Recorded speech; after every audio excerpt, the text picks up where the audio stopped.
let's get into it.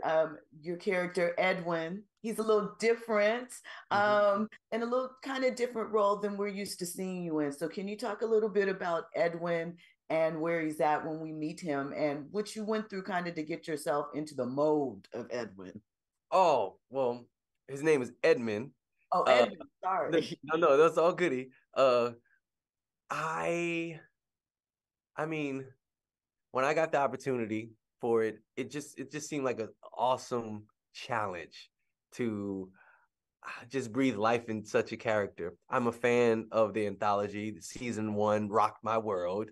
So the opportunity to work with Deborah Ayurinde and then also Little Marvin, I mean, was out of control. So as a performer, to receive such a meaty piece of work, I mean, it's a dream come true. I mean, for anyone. So I'm grateful that I've been blessed with it, and I just had fun. I just had fun. I just really leaned into the safe space that Little Marvin created, this universe that he made for us, and just trust myself and trust the words and his vision and direction, and just take the ride. And it was really exhilarating, very challenging, as you can see. Uh, but truly had a ball. I mean, to be a part of such an anthology, a horror series, along with Pam Grier. I mean, yes, it was everything.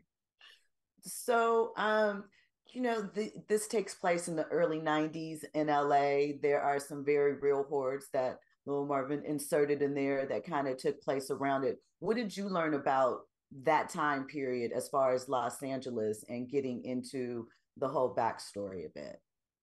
Well, it really allowed me to rethink the ways I think of that period, even up to now, right?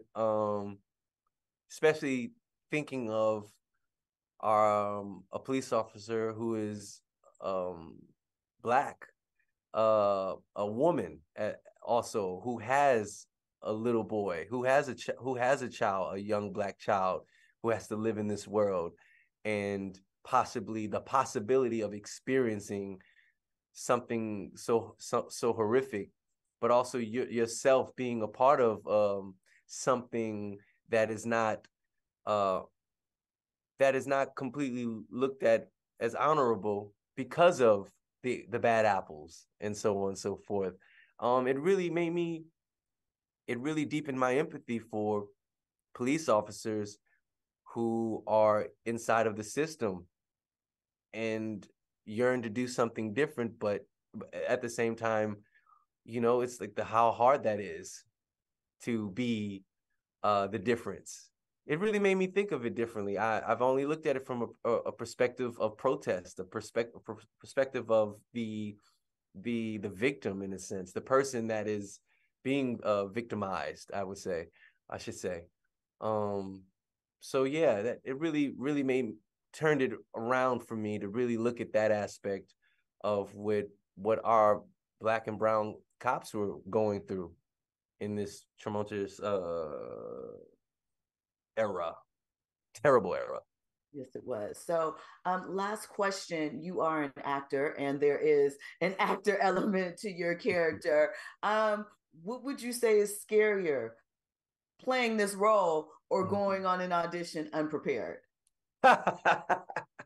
Going on an audition unprepared. That's scarier. 100%. My hand gets numb if I feel like I'm so. I mean, regardless, I usually feel like I'm unprepared for any challenge I try to meet.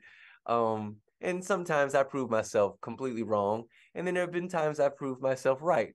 So, yeah, that's pretty scary to walk into a room and to say you're ready, but then not to be ready. Yeah, that's yeah, those nightmares. I've gotten over those. I've gotten over those nightmares for sure.